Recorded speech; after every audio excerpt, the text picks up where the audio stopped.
인사들 나누시겠습니다.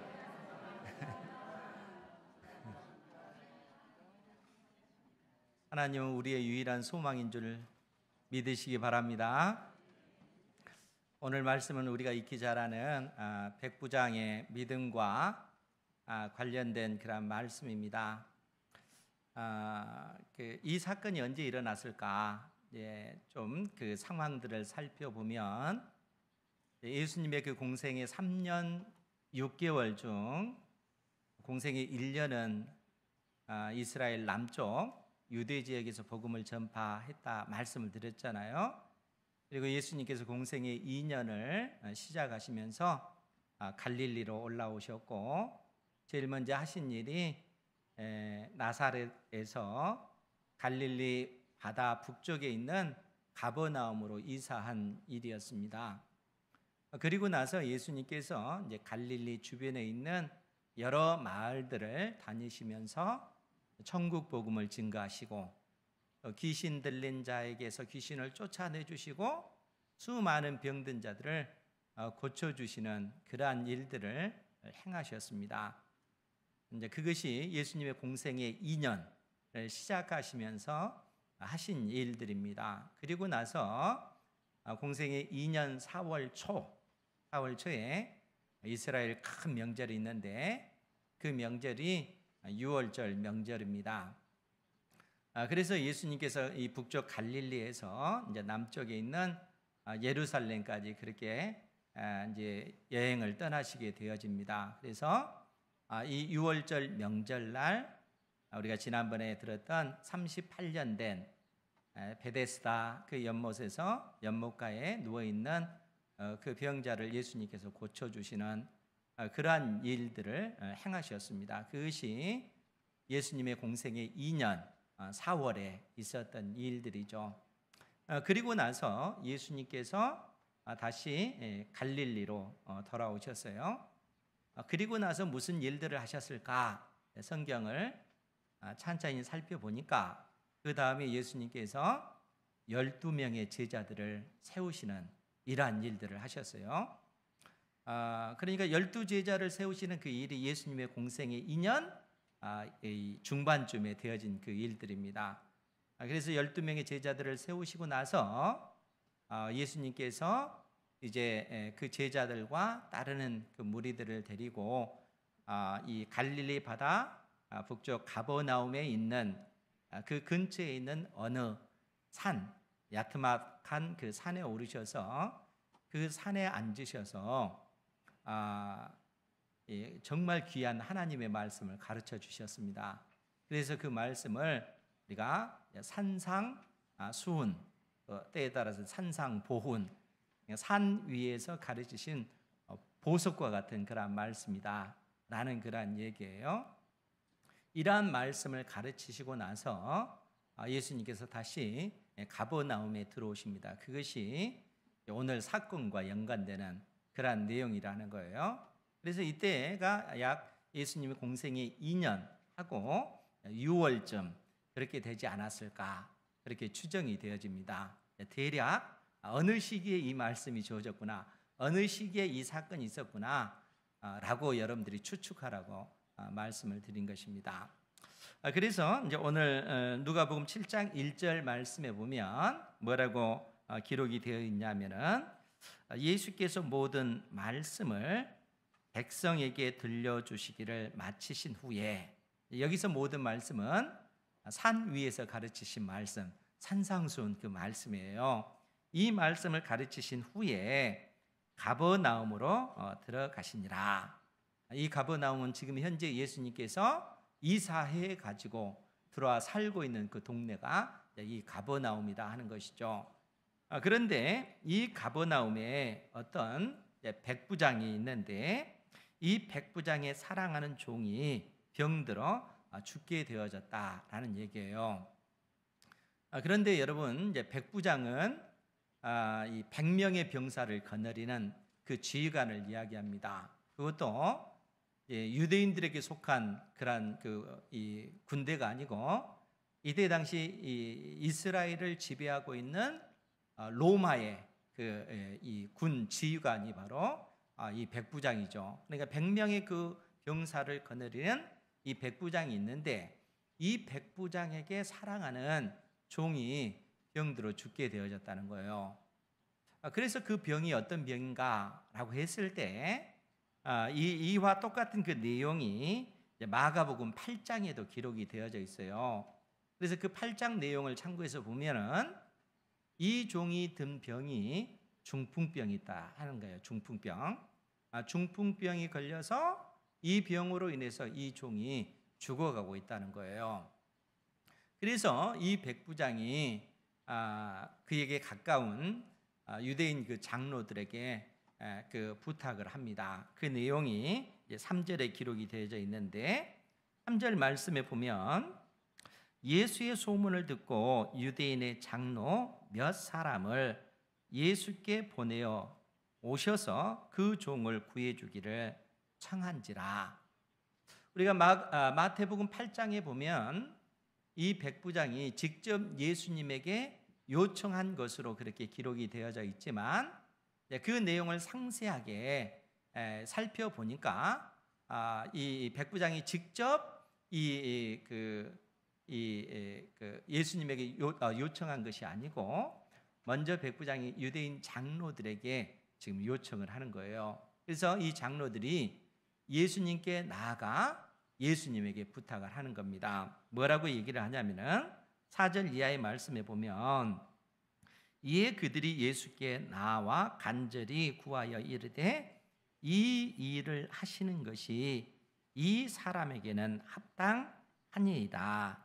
그가 우리 민족을 사랑하고 또한 우리를 위하여 회당을 지었나이다. 유대인 장로들이 예수님께 와서 요청하기를 이 백부장 비록 이 사람이 이방인이지만 이 사람의 그 부탁을 들어주는 것이 마땅하다고 생각합니다. 왜냐하면 이 백부장은 이스라엘 민족을 너무너무 사랑하는 사람이고 무엇보다도 하나님을 경외하는 사람들이라는 거예요. 그러니까 하나님을 경외하는 그 신앙이 그에게 있기 때문에 유대인들을 위해서 회당까지 지어주는 그러한 사람이다 하는 것입니다. 그래서 이 유대인 장로들이 예수님께 이 사람의 그 간청을 들어주십시오 라고 이렇게 요청을 하는 거예요. 그래서 예수님께서 이 유대인들의 그 유대인 장로들의 요청을 듣고 흔쾌히 내가 이 백부장의 요청을 들어주리라 이렇게 말씀하신다는 거예요. 그래서 6절 말씀에 보면 우리 6절 말씀 같이 한번 볼까요? 시작. 예수께서 함께 가실새 이에 그 집이 멀지 아니하여 백부장이 벗들을 보내어 이르되 주여 수고하시지 마옵소서 내 집에 들어오심을 나는 감당하지 못하겠나이다. 아멘. 예수님께서 흔쾌히 유대인 장로들의 요청을 들으시고 이 백부장의 집으로 가고 계신다 하는 거예요. 그리고 예수님께서 백부장의 집으로 들어오신다 하는 사실을 이 백부장이 듣고 자기의 친구들, 벗들을 예수님께 보내는 것입니다. 그러면서 뭐라고 얘기합니까? 주여 수고하시지 마옵소서 내 집에 들어오심을 나는 감당하지 못하겠나이다. 그러니까 백부장은 예수님께서 자기의 집에 오신다 하는 이러한 소식을 듣고 친구들을 보내서 예수님께서 자기 집에 오는 것을 극구 만류하는 거예요. 왜 그렇습니까? 지금 백부장의 그 심정 속에는 예수님께서 자기 집에 들어오는 것을 자기가 감당하지 못하겠다는 거예요. 그러니까 다른 이유가 아니라 예수님은 너무너무 높으신 분이시고 자기는 그에 비하면 그 앞에 설 수 없는 그런 인생이기 때문에 예수님께서 자기 집에 들어오는 것을 내가 감당할 길이 없습니다 라고 친구들을 보내서 그렇게 예수님께 말씀을 드리고 있는 겁니다. 그래서 이 7절 말씀에도 그 얘기를 하잖아요. 그러므로 내가 주께 나아가기도 감당하지 못할 줄을 알았나이다. 내가 주님 앞에 나갈 수도 없는 그런 존재라는 것을 내가 깨달았습니다. 그렇게 얘기하는 거예요. 그리고 뭐라고 얘기해요? 말씀만 하사 내 하인을 낫게 하소서. 예수님께 부탁하는 것이 말씀만 하옵소서. 그리하면 내 하인이, 내 종이 낫겠습니다. 이렇게 얘기하는 거예요. 여러분, 이 백부장의 그 요청이 정말 좀 신기하지 않아요? 왜냐하면 지금 백부장은 그 예수님을 향해서 어떤 분으로 생각하는 거예요? 그 자기가 자기 스스로 예수님 앞에 설 수 없는, 예수님은 그런 분이시라는 거예요. 여러분, 더더구나 이때 당시 어떤 그 정치적인 그 상황을 보면 이스라엘이라고 하는 나라를 지금 로마가 지배하고 있잖아요. 그리고 로마의 어떤 그 지휘관으로서 지금 이스라엘을 다스리는 그런 위치에 있는 사람이 이 백부장의 위치라는 거예요. 그래서 오히려 유대인들이 이 백부장의 눈치를 바라보는 세상의 시각으로 보면 그럴 수밖에 없는 그러한 상황인데, 오히려 이 백부장은 예수님은 나의 집에 오는 것, 또 내가 예수님을 뵙는 것, 이것은 감당할 수 없는 일이라는 거예요. 더더구나 예수님을 향해서 말씀만 해 주십시오. 그리하면 내 종이 이 병으로부터 고침받을 것입니다. 이렇게 예수님에게 말씀을 드리고 있는 겁니다. 예수님께서 이 백부장의 말을 듣고 크게 놀라십니다. 그러면서 뭐라고 얘기를 하냐면은 9절 말씀에 보면 예수께서 들으시고 그를 놀랍게 여겨 돌이키사 따르는 무리에게 이르시되 내가 너희에게 이르노니 이스라엘 중에서도 이만한 믿음은 만나보지 못하였노라. 예수님께서 백부장의 그 믿음을 칭찬하시는 것입니다. 그러면서 이스라엘 중에서도, 즉 하나님의 택한 백성이다, 일컬음을 받는 이스라엘 그 중에서도 이 백부장 같은 이러한 믿음을 본 적이 없다, 만나지 못하였노라 라고 그렇게 이야기하고 계시다는 거예요. 그러면 여러분, 백부장이 가지고 있는 그 믿음, 그 믿음이라고 하는 것이 무엇일까? 오늘 우리가 생각해야 될 부분이 그 부분입니다. 백부장이 가진 그 믿음, 그리고 여러분들이 가지고 있는 그 믿음이 다를까? 아니면 나 역시 백부장과 동일한 그 믿음을 가지고 있는가? 여러분들이 오늘 말씀을 통해서 생각하시기 바랍니다. 그런데 지금 누가복음에는 지금 예수님께서 이스라엘 중에서도 이만한 믿음을 만나보지 못하였노라 이렇게 하면서 모든 어떤 이 사건의 그 내용이 마무리가 되어지거든요. 그런데 마태복음에 보면은 마태복음 11장 마태복음 8장 11, 12절에 보면은 예수님께서 뭐라고 얘기를 하시냐면은, 먼저 이제 예수님께서 8절 하반절에 이렇게 얘기해요. 이스라엘 중 아무에게서도 이만한 믿음을 보지 못하였노라 이렇게 말씀하고 나서 또 너희에게 이르노니 동서로부터 많은 사람이 이르러 아브라함과 이삭과 야곱과 함께 천국에 앉으려니와 그 나라의 본 자손들은 바깥 어두운 데 쫓겨나 거기서 울며 이를 갈게 되리라. 여러분, 이 구절 말씀을 한번 생각해 보세요. 동서로부터 많은 사람이 이르러, 동서로부터 많은 사람, 이 사람들은 어떤 사람인가 하면은 유대인들이 아닌 이방인들을 이야기하는 거예요. 그러니까 장차 이방인들이 예수님을 믿게 되어지는 것을 지금 말씀해 주면서 동서로부터 많은 사람이 이르러 아브라함과 이삭과 야곱과 함께 천국에 앉으려니와, 즉 이방인들이 결국 믿음을 갖게 될 텐데 그 믿음은 아브라함과 이삭과 야곱이 가진 그 믿음과 똑같은 믿음이라는 거예요. 아니, 지금 백부장이 예수님을 향하여 가진 그 믿음이 어떤 믿음인가라고 하면은 믿음의 조상 아브라함이 가졌던 그 믿음과 동일한 그 믿음이라는 거예요. 그러면서 예수님께서 어떤 또 말씀을 하셨어요? 그러나 그 나라의 본 자손들, 즉 혈통적 아브라함의 후손이라 일컬어진 그 유대인들은 바깥 어두운 데 쫓겨나 거기서 울며 이를 갈게 되리라. 즉 이 말은 무슨 얘기겠어요? 예수님 당대의 이스라엘 사람들, 자기들도 구원받은 하나님의 백성이다 이렇게 생각했던 그 사람들은 정작 구원을 받지 못하고 그들은 천국 백성이 되지 못하는데, 오히려 동서로부터 오는 그 수많은 이방인들은 그들이 가진 그 믿음은 믿음의 조상 아브라함과 이삭과 야곱이 가진 그 믿음과 그 본질상 같은 믿음이라는 거예요. 그러면 여러분, 아브라함이 가졌던 그 믿음이 어떤 믿음일까요? 우리는 너무나 그 믿음에 관해서 잘 알고 있잖아요. 자주 들었던 말씀, 믿음이 아니면 우리가 구원을 받을 수 없기 때문에 믿음에 관해서는 잘 알고 있다라고 생각하잖아요.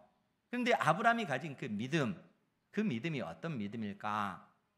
여러분, 로마서 4장 3절 말씀에 보면은 뭐라고 기록이 되어져 있냐면은, 성경이 무엇을 말하느냐? 아브라함이 하나님을 믿음에 그것이 그에게 의로 여겨진 바 되었느니라. 이 부분은 바울 사도가 창세기 5장 6절에 있는 말씀을 인용하면서 지금 사용하고 있습니다. 그러니까 지금 바울 사도가 아브라함이 행위로서 의롭다 하심을 받았으면 자랑할 것이 있으려니와 하나님 앞에서는 없느니라. 아브라함이 의롭게 된 것은 행함으로 의롭게 된 것이 아니라 믿음으로 의롭게 되었다라는 사실을 지금 바울 사도가 이야기하면서 우리의 믿음의 조상 아브라함이 하나님을 믿음에 이것을 하나님께서 의롭다 인정해 주셨다는 거예요. 그럼 어떤 상황 속에서 아브라함이 하나님을 믿었는가 하면, 아브라함에게는 후손이 이때 당시는 없었어요. 그래서 하나님 앞에, 하나님 나에게는 상속자가 없습니다. 그래서 나의 모든 것은 우리 집에서 있는 이 종 다메섹 엘리에셀이 나의 상속자가 될 것입니다. 이렇게 얘기를 해요. 그러니까 하나님께서 뭐라고 얘기하냐면은, 그 엘리에셀이 너의 상속자가 아니라 너의 상속자들이 하늘의 무별과 같이 많아질 것을 약속해 주면서 아브라함의 너의 몸을 통해서 날짜가 너의 후손이 될 것이다 라고 말씀해 주셔요. 그리고 아브라함이 이 약속을, 하나님의 이 약속을 믿음에 하나님께서 그것을 의롭다 여겨주셨다는 거예요. 그러면 이 믿음이라고 하는 것은 어떤 믿음인가 라고 했을 때, 전적인 하나님의 약속을 신뢰하는 그 믿음이라는 거예요. 그러니까 온전히 하나님을 신뢰하는 겁니다. 온전히 믿는 이 자체를 하나님께서 보시고 의롭다 인정해 주시는 거예요. 그래서 아브라함이 하나님을 믿음에 그것이 그에게 의로 여겨진 바 되었느니라. 여기서 의라고 하는 것은 의로움, 이 공의라고 하는 그런 단어예요. 히브리 말로, 헬라어 말로는 디카오시네라고 하는 그런 단어인데, 그 뜻 자체가 의로움, 하나님의 의로움을 얘기하는 거예요. 하나님의 공의라고 하는 단어입니다. 그러니까 믿음이라고 하는 것이 뭐냐면은, 우리가 하나님을 온전히 신뢰하면 하나님께서 그런 우리를 의롭다 인정해 주시는 거예요. 그러니까 구약 성경에서 의인은 어떤 사람인가? 선한 일 많이 하고 착한 일 많이 한 사람이 의인이 아니고, 의인은 오직 하나님께 소망을 두는 사람, 하나님께 그 모든 것을, 내 인생을 내어 맡기는 사람, 이 사람을 의인이다 이렇게 인정해 주시는 거예요. 반면 악인은 어떤 사람이겠어요? 하나님을 의지하지 않는 사람, 하나님을 대적하는 사람, 이 사람들은 악인에 속한 거예요. 그래서 우리가 시편 31편 1절에 보면은 이 의에 관해서 어떤 말씀을 해 주시냐면은, 시편 31편 1절에 보면, 여호와여 내가 주께 피하오니 나를 영원히 부끄럽게 하지 마시고 주의 공의로 나를 건지소서. 여기서 이제 주의 공의, 이 말이 의로움, 의롭다 함을 이야기하는 거예요. 공의, 의. 이것은 이제 그 히브리 말로는 체다카라고 하는 그 단어인데, 우리가 로마서 4장 3절에 나오는 그 의와 같은 의미예요. 그런데 지금 다윗이 시편 31편에서는 뭐라고 하나님 앞에 기도하냐면은 주의 의로움으로 나를 건지소서, 이렇게 기도하고 있다는 거예요. 주님의 의로움으로 나를 건지소서. 여러분, 이 말이 무슨 얘기겠어요? 아니, 어떻게 의로움이 나를 건질 수 있지? 이런 생각이 들 수 있잖아요. 그런데 지금 다윗은 하나님 앞에 기도하기를, 여호와여 내가 주님께 피하오니 나를 영원히 부끄럽게 하지 마시고 주님의 그 의로움으로 나를 건져 주십시오, 이렇게 기도한다는 거예요. 지금 다윗은 어떤 상황이냐면은 다윗을 대적하는 그 원수에 의해서 자기의 그 생명이 위급한 그런 상황이라는 거예요. 그러니까 이런 상황 속에서 다윗은 내가 주님께 피하오니, 주님께 피한다라고 하는 것은 오직 주님께 소망을 둔다, 그 얘기예요. 주님만이 나의 산성이고 주님만이 나의 요새시고 주님만이 나의 피난처가 되십니다. 지금 내 인생에서 나를 구원해 주실 분은 하나님 외에는 없습니다. 하나님께 온전히 자기의 인생을 내어 맡기는 그러한 모습이라는 거예요. 그것이 믿음이라는 거예요. 그러니까 이 믿음의 근거에서 하나님 앞에 기도하면서, 하나님 내가 하나님께 피하오니 하나님 나를 부끄럽게 만들지 마십시오. 그 얘기가 뭐겠어요? 하나님께서 반드시 내 기도를 들어주셔서 하나님의 살아계심을 내 인생 가운데 명확하게 드러내 주십시오 라는 그러한 그 기도라는 거예요. 그런데 이제 여러분들이 여기서 생각해야 될 것이 뭐냐면은, 이제 이 부분이 중요한 부분이에요. 하나님의 그 의로움이라고 하는 것이 왜 하나님을 의지하는 사람들에게 의인이다 이렇게 인정하시고 우리를 구원해 주시고, 하나님을 의지하지 않는 그러한 사람들을 향해서는 악인이다 이렇게 하시고 하나님께서는 심판하시는가 하는 거예요. 여러분, 하나님께서 우리를 의롭다 해주실 때 그냥 공짜로 우리를 의롭다 해주신 것 아니에요. 하나님께서는 엄청난 대가를 치르신 거예요. 그러니까 우리가 하나님을 의지하고 하나님 앞에 당당히 나가서, 하나님 내가 하나님을 온전히 의지하오니 하나님 나에게 은혜를 베풀어 주십시오, 나를 구원해 주십시오 라고 할 때 하나님께서는 반드시 우리의 그 기도를 들으시고 은혜를 베풀어 주셔요. 그런데 그 대가가 뭔가라고 했을 때 그냥 공짜로 되어진 것이 아니라, 하나님께서는 우리를 의롭다 하시기 위하여 독생자 예수 그리스도를 십자가에 못 박아 죽이는 이러한 어떤 일을 하나님께서 하신 거라는 거예요. 그러니까 우리가 의롭게 된 것이 그냥 된 것이 아닙니다. 그래서 바울 사도가 로마서 1장 17절에서 한 말이 뭡니까? 복음에는 하나님의 하나님의 의로움이 나타나서, 여러분 복음에 어떻게 해서 하나님의 의로움이 나타나는 거예요? 하나님께서는 모든 죄인을 심판하시는 분이시잖아요. 의로우신 하나님이기 때문에 모든 인생들을 그 행한 대로 심판하신 분이십니다. 그것이 하나님의 의로움이에요. 그렇기 때문에 하나님께서는 악한 자들을 심판하시고 하나님을 의지하는 사람들에게 은혜를 주시는데, 그 은혜가 거저 주어진 것이 아니라 하나님께서는 우리의 그 모든 죄 문제를 해결하기 위해서 이 땅에 독생자 예수 그리스도를 보내시고, 예수님께서 우리의 모든 죄를 짊어지시고 십자가에서 그 모든 저주를 받으셨다는 거예요.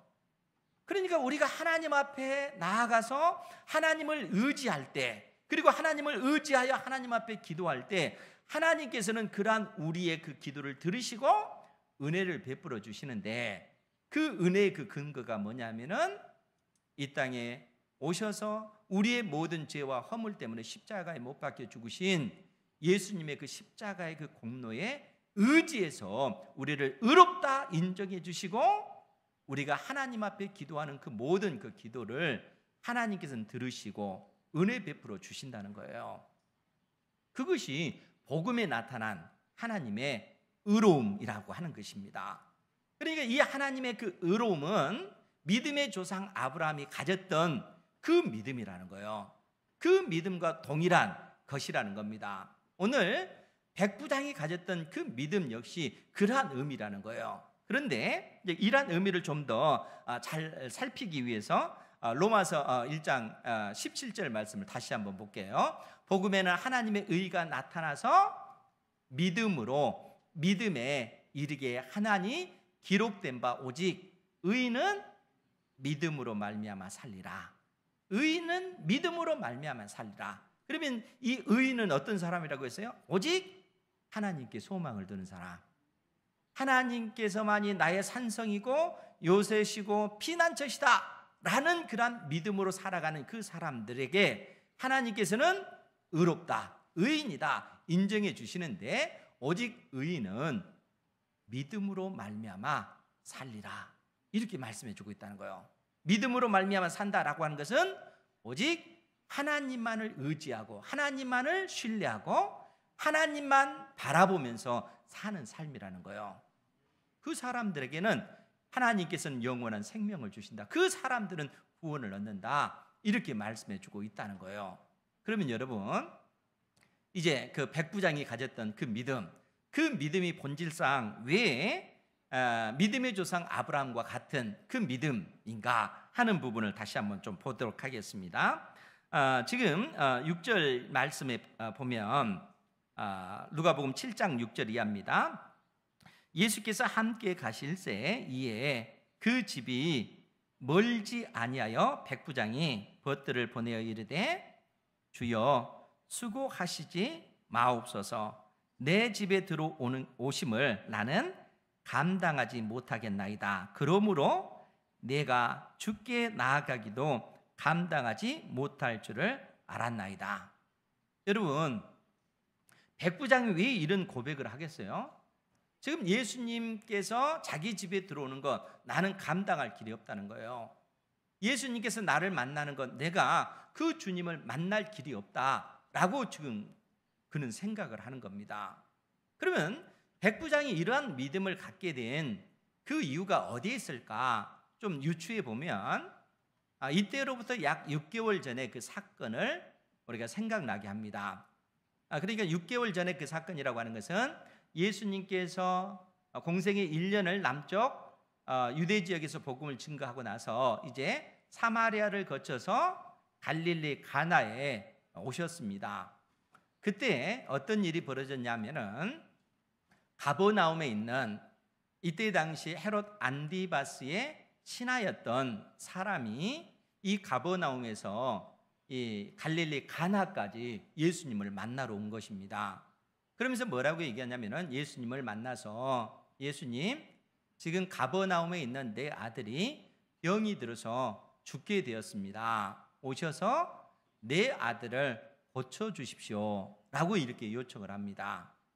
그러할 때 예수님께서 이 왕의 신하뿐만 아니라 거기에 있는 많은 사람들을 향하여 뭐라고 책망하시냐면, 도대체 너희들은 표적과 기사를 보지 아니하면 믿지 아니한다 라고 그렇게 말씀하셔요.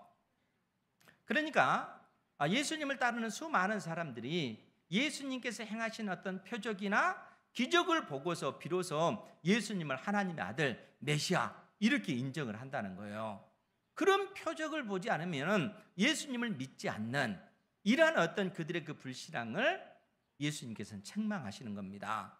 그러면서 이 왕의 신하에게 뭐라고 얘기하냐면은 가라, 내 아들이 살아있다 이렇게 말씀하셔요.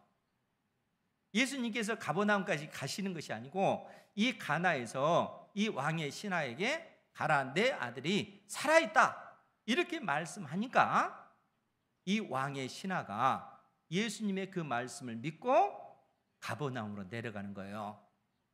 내려가는 도중, 그 다음날 내려가는 도중 가버나움에서 그 왕의 신하에게 오는 그 종들을 만났는데 그의 아들이 살아났다는 거예요. 예수님께서 말씀하신 그때 이 아이가 살아난 것입니다. 이런 놀라운 표적을 예수님께서 행하셨다는 거예요. 그것이 가버나움에서 벌어진 일입니다. 여러분, 이 소문이 그 사람들만 가지고 있었겠어요? 이 소문이 가버나움을 비롯해 갈릴리 전역에 크게 이 소문이 확산될 수밖에 없겠죠.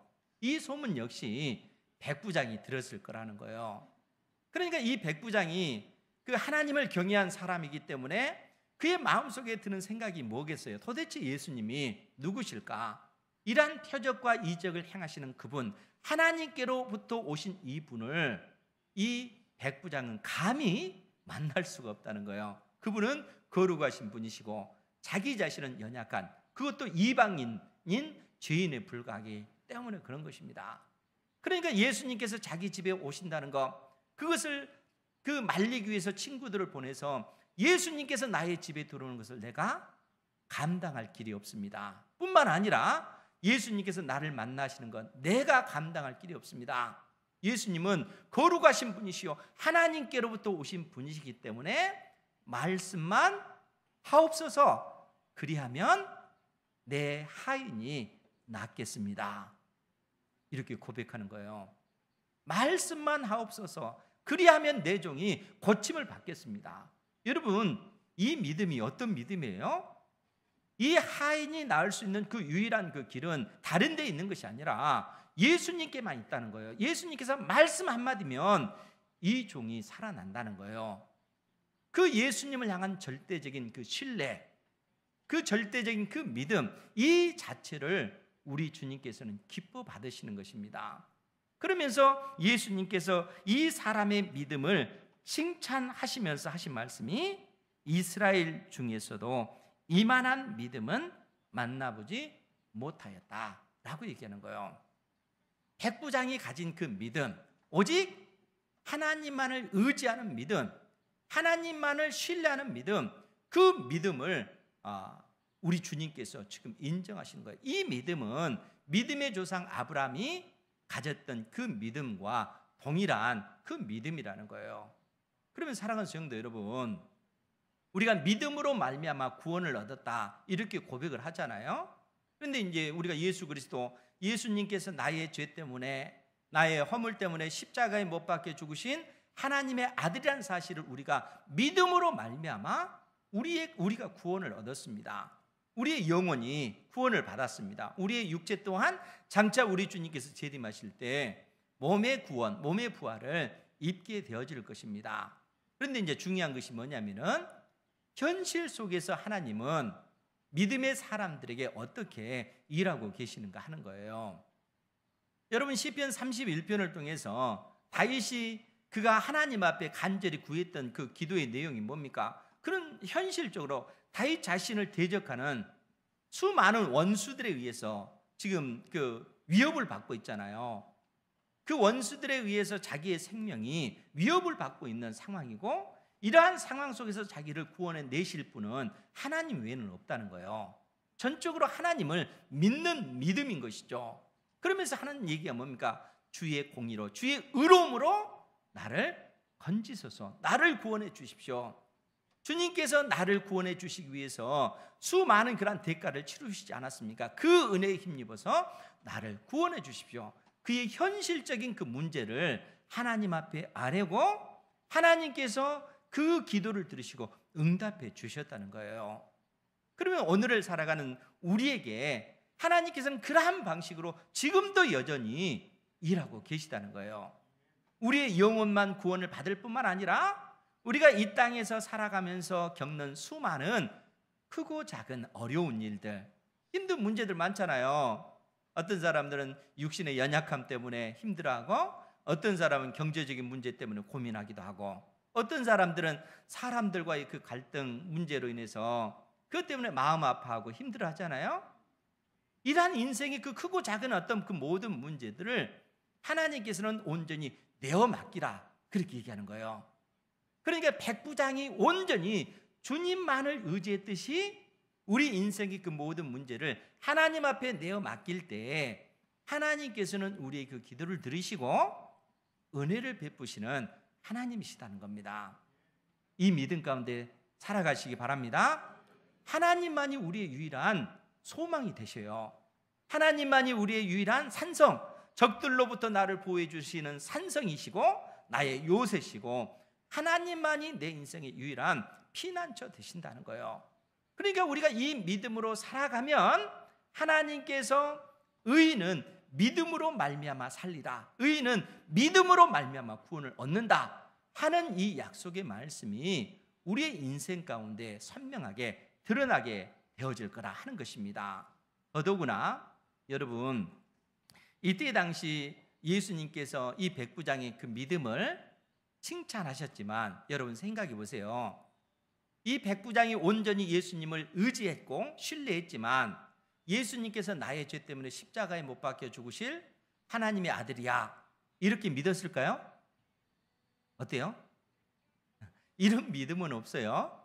오직 예수님을 믿었지만 예수님께서 나의 죄 때문에 십자가에 못 박혀 죽으신 하나님의 아들, 이런 지식은 그에게는 없다는 거예요. 그럼 여러분도 생각해 보세요. 믿음의 조상 아브라함과 이삭과 야곱은 이런 믿음을 가지고 있었을까요?